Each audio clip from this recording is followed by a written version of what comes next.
27 রোজার রাতে সন্তান ফোন দিয়া বলে, বাবা আমি আগামীকাল রওনা দিলে রাত 2টা-3টায় গিয়া ঢাকায় নামবো, আমি সাহারি তোমাদের সঙ্গেই খাবো।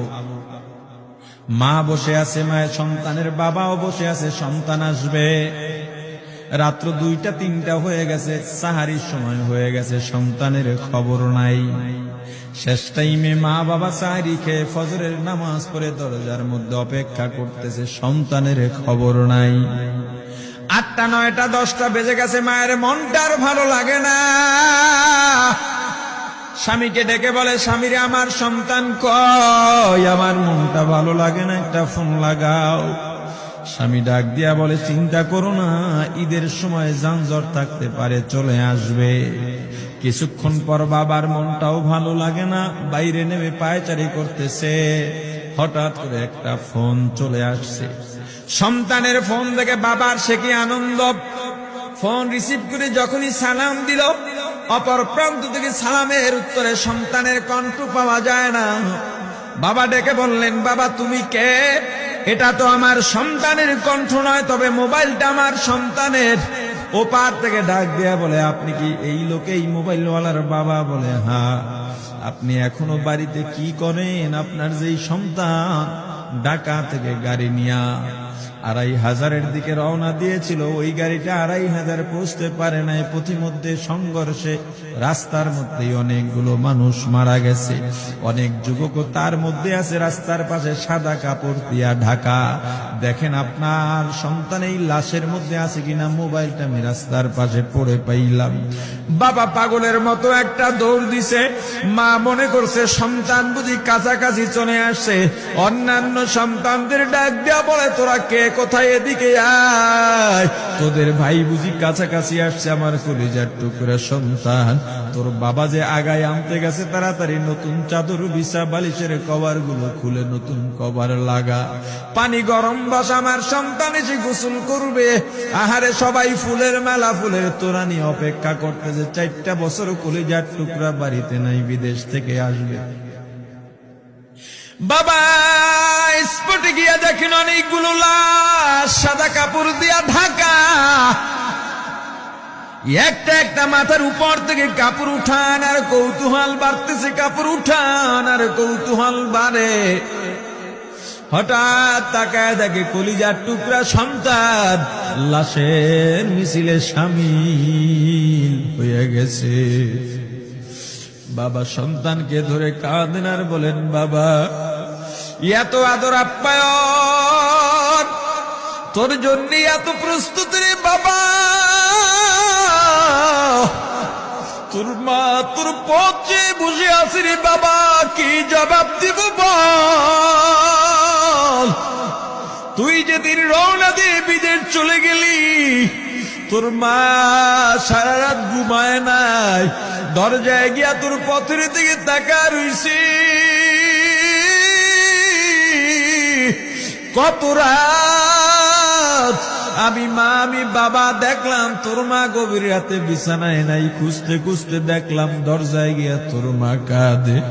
কত রাত তোর মা তোর জন্য নামাজ পড়তে পড়তে রাত্রটা নির্ঘুম কাটায় দিছে রে বাবা। কত রাত তোর মা তোর জন্য দোয়া করতে করতে নির্ঘুম রাত্র কাটায় দিছে। এই 4 বছরে 8টা ঈদ, ঈদের সময় আমরা নতুন কাপড় কিনছি, নতুন কাপড় পরছি। তোর মায়ের জন্য আমি নতুন শাড়ি এনে খাটের উপরে রাখলাম। ঈদের নামাজ পড়ে এসে দেখি কাপড়টা খাটের উপরেই আছে। তোর মা প্রথম ঘরেও নাই, মাঝের ঘরেও নাই, পেছনের ঘরেও নাই। খুঁজতে খুঁজতে গিয়া দেখি তোর মা কিচেন রুমে আছে। ওই নাস্তা নাড়াইতেছে, দুধ নাড়তেছে, দুধ উতলাইয়া পুইরা যাইতেছে, খবর নাই। আমি তাকায় দেখলাম তোর মায়ের 2 চক্ষু দিয়া টপ টপ করে পানি পড়তেছে। ডাক দিয়া বললাম, ওরে বিবি, ঈদের দিনে তুমি কেন কাঁদো? তোমার জন্য শাড়ি আনলাম, সেটাও কেন পরলা না? তোর মা জবাব দিয়া বলছি, রে স্বামী গো, আপনার আপনারা যখন নামাজের জন্য রওনা দিয়া গেলেন, আমার অমুক সন্তান আপনার সঙ্গে যায় নামাজ দিয়া নতুন পোশাক পরে নামাজে রওনা দিয়েছে, কত সুন্দর লাগছে দেখতে। হঠাৎ করে তাকায় দেখলাম আমার কলিজের একটা মানিক আপনাদের সাথে নাই। আমার মনটার ভালো লাগে নাই। আমি ফোন দিলাম আমার মানিকের কাছে। ফোন রিসিভ করে বলে, মা নাস্তা বানাইছি, খাইছি, এখনো ছুটিতে আছি, আনন্দ করতেছি, ঘোরাফেরা করতেছি, কিন্তু আমি মায়ের মন। আমি বললাম, বাবা তুই আমাকে পেটে ধরিস নাই, আমি তোকে পেটে ধরছি। আমাকে খুশি রাখার জন্য কত কথাই না বললি, ঈদের টাকা পাঠাইলি, তোর টাকা দিয়া তোর বাবা জামা কিনছে, তোর ভাইরা জামা কাপড় কিনছে, তোর টাকা দিয়ে পরিশ্রমের টাকা দিয়ে আমার শাড়ি কিনছে, গহনা কিনছে, কিন্তু তোর পাশে আমি হাতুড়ের বাড়ির শব্দ কেন পাই? আমার সন্তান বলতে চায় না, পরে বলে, মাগো কাজ করতে আসছি, টাকা নিয়ে কাজ করি, ঈদের দিনেও আমাদের ছুটি দেয় না। ওরে স্বামী বলেন, ঈদের দিনেও যেই সন্তান কাজ করে, এই শ্রমের টাকার শাড়ি আমি মা কেমনে পরব রে? ওরে বাবা, আজকে তুই আসবি, খবর শুনে তোর মা এক সপ্তাহ আগের থেকে ঘুমায় না, তোর জন্য কত রঙের পিঠা বানাইছি, তোর জন্য কত আয়োজন, আমি তোর মাকে কি বলবো বাবা বল। বাবা সন্তানের লাশ অ্যাম্বুলেন্সে উঠে বাড়ির দিকে রওনা দিছে। আহারে বাড়ির কাছাকাছি আসছে, এদিকে মা দরজায় গিয়ে অপেক্ষা করতেছে, গাছের আড়াল দিয়া পথের দিকে তাকায় আছেন। দেখেন একটা গাড়ি আসতেছে, মায়ের সে কি আনন্দ, বাড়ির মধ্যে দৌড় দিছে, তোরা কই তাড়াতাড়ি আয়, ফুলের মালাগুলা নিয়ে আয়, গাড়ি এসে পড়ছে। বাড়ির দরজা দিয়ে যখন অ্যাম্বুলেন্সের হরেন দিয়া ঢুকতেছে, হুইসেল দিয়া ঢুকতেছে, মা একটা চিৎকার দিছে, ওরে এই মরণ গাড়ি আবার বাড়ি কেন, কার কপাল পুরুষে?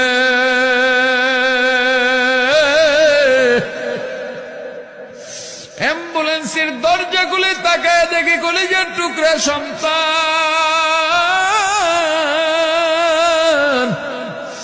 এমন ঘুমাইছে, আর জীবনেও উঠবে না। মা কাঁদেন আর বলেন, ওরে বাবা এটা তোর বিছানা নয়, নতুন চাদর বিছাইছি। বোন কান্দে আর বলে, ভাই আরে তোর জন্য ফুলের মালা পরাইছি, ফুলের মালা বানাইছি, একটু মালা পরাবো। মা ডেকে বলেন, রে সন্তান 4টা বছর আমি তোর